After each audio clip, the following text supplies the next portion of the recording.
दोस्तों, अगर हम ऐसा कहें कि आज का युग बीमारियों का युग है तो मुझे नहीं लगता कि ये बात गलत होगी। आज हम देख ही रहे हैं कि बीमारियां कितनी बढ़ गई है। हर घर में कोई ना कोई व्यक्ति ऐसा जरूर है जिसे कोई ना कोई बीमारी है। हर व्यक्ति किसी न किसी बीमारी के लिए कोई दवाई खा रहा है। लोगों के दिन की शुरुआत दवाई से हो रही है, दिन का अंत दवाई से हो रहा है। तो फिर ये कहना कहाँ गलत होगा कि आज का युग बीमारियों का युग है। आप लोग भी मेरी बात से पूरी तरह सहमत होंगे। आज हम देख ही रहे हैं कि हर घर में डायबिटीज पाई जा रही है, किसी को दिल संबंधी बीमारी है, किसी को हाई ब्लड प्रेशर की शिकायत है, किसी की आंखों की रोशनी कमजोर है तो किसी के बाल झड़ रहे हैं।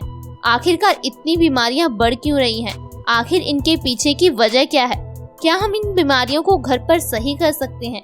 क्या हमारा इतना दवाइयों पर डिपेंड होना सही है? क्या आपके दिमाग में कभी ये क्वेश्चंस आए हैं? दोस्तों, इन क्वेश्चंस के आंसर जानना बहुत जरूरी है। सबसे पहली बात कि हम बीमारियों को घर पर सही कर सकते हैं या नहीं। दोस्तों, इसका जवाब है हाँ, हम अपनी बीमारियों को घर पर ही सही कर सकते हैं, लेकिन हमें जरूरत है सही चीजों के बारे में जानकारी होने की। दोस्तों, हमारे घरों में जितनी भी चीजें हैं ये सारी औषधियां हैं। हमें बस जरूरत है इनका सही तरीके से इस्तेमाल करने की। आज हमारे पास इंटरनेट है, मोबाइल फोन है, लेकिन हमारे पास अपनी बीमारियों के बारे में नॉलेज नहीं है, इनके इलाज के बारे में इंफॉर्मेशन नहीं है। पहले समय में लोग अपनी बीमारियों का इलाज घर पर ही कर लेते थे। उन्हें इतना डॉक्टर्स या दवाइयों पर डिपेंड रहने की जरूरत नहीं थी, ना ही उस समय इतनी हेल्थ फैसिलिटीज थी। ये आज है दोस्तों, ये आज का टेक्नोलॉजी का युग है जब इतने इतने बड़े हॉस्पिटल्स हैं, इतनी इतनी दवाइयाँ हैं, लेकिन फिर भी इतनी इतनी बीमारियाँ हैं। तो आपको आज का ये हेल्थ एपिसोड पूरा जरूर देखना है। आज मैं आपको एक ऐसी चीज के बारे में बताऊंगी जो आपके cancer, heart blockage, high blood pressure, मोटापा, ना जाने कितनी समस्याओं को घर पर ही सही कर सकता है। तो मेरी आपसे रिक्वेस्ट है कि आप इस वीडियो को बिना स्किप किए लास्ट तक जरूर देखें ताकि आप अपनी बीमारियों से छुटकारा पा सकें। दोस्तों, आज के हेल्थ एपिसोड में मैं आपको जिस चीज के बारे में बताने जा रही हूँ वो है लहसुन, यानी कि गार्लिक। लहसुन हमारे शरीर के लिए बहुत ज्यादा गुणकारी होता है। बहुत पुराने समय से हम लोग इसका इस्तेमाल करते आ रहे हैं। हम लोग सब्जी में तड़का लगाकर इसका इस्तेमाल करते हैं, लेकिन क्या ये इसका इस्तेमाल करने का सही तरीका है? जी हाँ दोस्तों, लहसुन खाने का भी एक सही तरीका है जो हमें मालूम ही नहीं है। दरअसल लहसुन में कई सारी प्रॉपर्टीज हैं, जैसे antibacterial, antioxidant, antiviral, anti inflammatory गुणों से भरपूर होता है। लेकिन जब हम इसको गलत तरीके से खाते हैं तो इसके पौष्टिक तत्व नष्ट हो जाते हैं। दोस्तों, हम लहसुन को अक्सर ही पकाकर सब्जी में डालकर खाते हैं, लेकिन आयुर्वेद की किताब अष्टांग हृदयम, जिसे हजारों साल पहले महर्षि भागवत जी ने लिखा था, वो कहते हैं कि हमें लहसुन को कभी भी पकाकर नहीं खाना चाहिए। हमें लहसुन का सेवन कच्चा ही करना चाहिए। दोस्तों, जब हम किसी चीज को पकाकर खाते हैं तो उसके 90 से 80% तक पौष्टिक तत्व नष्ट हो जाते हैं। ऐसे में उसका हमारे शरीर के लिए कोई फायदा नहीं हो पाता। आखिरकार आपको लहसुन खाना कब है और कैसे खाना है? दोस्तों, लहसुन खाने का सबसे सही तरीका है रात को सोने से आधा घंटा पहले खाना। लेकिन आपको लहसुन को कभी भी कच्चा ऐसे ही नहीं खा लेना। आपको इसका पेस्ट बनाकर गुनगुने पानी के साथ सेवन करना है, या फिर आप शहद के साथ इसका सेवन कर सकते हैं। आपको लहसुन को कभी भी ऐसे नहीं खाना है, और आपको खाना इसको कितनी मात्रा में है ये भी जानना बहुत जरूरी है। जिस तरह से हर दवाई को खाने का एक सही तरीका, सही ढंग होता है, उसी तरह से हर औषधि को खाने का भी एक सही तरीका, सही ढंग है। आपको गर्मियों में लहसुन की 1 कली खानी है और सर्दियों में 2 कली। आपको इससे ज्यादा लहसुन का सेवन नहीं करना है। तो आपने जाना कि आपको लहसुन कितना और कैसे खाना है। अब मैं आपको बताती हूँ कि इस तरह से लहसुन खाने से आपकी कौन कौन सी बीमारियां खत्म हो सकती हैं। दोस्तों, अगर आपको स्किन रिलेटेड कोई भी प्रॉब्लम है, दांत, खाज, खुजली है, तो इसके लिए लहसुन बहुत ही अच्छा है। दोस्तों, लहसुन एंटीबैक्टीरियल, एंटी इन्फ्लेमेटरी गुणों से भरपूर होता है। ये हमारी दांत, खाज, खुजली को बहुत ही जल्दी खत्म कर देता है। जब भी हमें स्किन रिलेटेड प्रॉब्लम होती है तो हम जो सबसे बड़ी गलती करते हैं वो है डॉक्टर के पास जाना।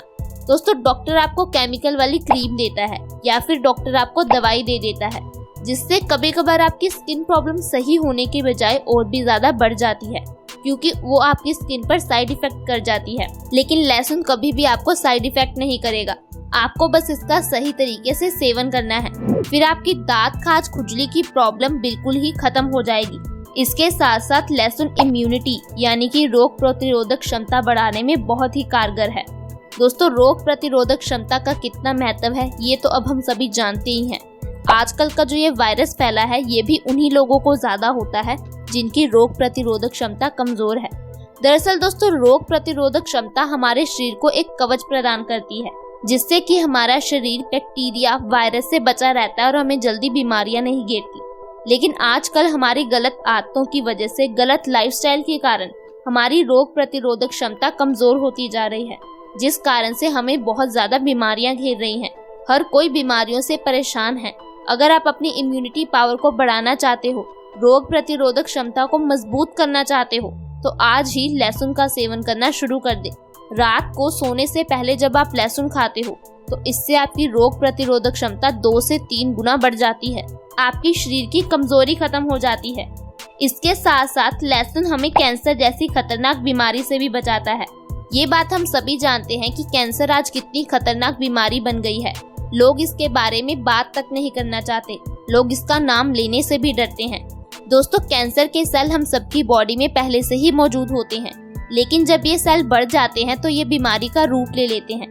कैंसर से बचने के लिए हमें ऐसी चीजें खानी चाहिए जो एंटीबैक्टीरियल, एंटीऑक्सीडेंट गुणों से भरपूर हो, और इसके लिए लहसुन एक बहुत ही अच्छी चीज है। दोस्तों, आप प्लीज ध्यान रखें कि आपको लहसुन को कच्चा खाना है, आपको लहसुन को कभी भी पकाकर नहीं खाना। जब आप हमारे बताए हुए तरीके से लहसुन खाओगे तो आपको कभी भी कैंसर जैसी बीमारी हो ही नहीं पाएगी। हमारी बॉडी समय समय पर नए सेल बनाती रहती है और पुराने सेल मरते रहते हैं। जब हमारी बॉडी में मरे हुए सेल्स की मात्रा बढ़ जाती है तो ये कैंसर जैसी बीमारी का रूप ले लेते हैं। लेकिन लहसुन हमारी बॉडी में फ्री रेडिकल्स को डैमेज करता है, हमारी बॉडी को कैंसर जैसे सेल से बचा कर रखता है। इसके साथ साथ अगर आपको नींद संबंधी कोई भी प्रॉब्लम है, आपको अच्छी तरह से नींद नहीं आती, नींद पूरी होने पर भी आपको थकावट रहती है, आप में चिड़चिड़ापन रहता है, तो आपको लहसुन जरूर खाना चाहिए। लहसुन खाने से हमारी नींद संबंधी समस्याएं खत्म हो जाती है। दोस्तों, इसी तरह से आपको लहसुन का सेवन जरूर करना है। आपको इसके साथ साथ और भी कई बातों का ध्यान रखना है। आपको रोज कम से कम 1 घंटा धूप में जरूर निकलना चाहिए। आज हम लोग पूरी तरह से इंडोर जनरेशन बनते जा रहे हैं। हम लोग धूप में नहीं निकलते, फिजिकल एक्टिविटी नहीं करते, इसी कारण से हमें इतनी बीमारियां घेर रही हैं। दोस्तों, सूर्य की रोशनी हमारी बॉडी के लिए बहुत जरूरी है। जिस तरह से सोलर पैनल काम करता है, उसी तरह से सूर्य की रोशनी में हमारा शरीर काम करता है। हमारा शरीर विटामिन डी को स्टोर करके रख लेता है। विटामिन डी हमारे शरीर के लिए बहुत ही ज्यादा लाभकारी होता है। इसीलिए आप कम से कम 1 घंटा धूप में जरूर निकलें, और दिन में हो सके तो कम से कम 50% आहार कच्चा खाएं। यानी कि अगर आप दिन के 3 मील खाते हैं तो आप एक समय ही अनाज खाएं। आप एक समय सलाद और एक समय फल खा सकते हैं। अगर आप ऐसी छोटी छोटी बातों का ध्यान रखोगे तो आप बीमारियों से बचे रहोगे। मुझे उम्मीद है कि आपको हमारी ये वीडियो पसंद आई होगी। अगर आपको हमारी ये वीडियो पसंद आई हो तो इसे लाइक करें और फैमिली और फ्रेंड्स के साथ ज्यादा से ज्यादा शेयर करें। अभी तक अगर आपने हमारे चैनल को सब्सक्राइब नहीं किया है तो आज ही सब्सक्राइब कर लें, ताकि हमारी हर नई वीडियो की नोटिफिकेशन आपको सबसे पहले मिल सके। Thank you so much for watching our video.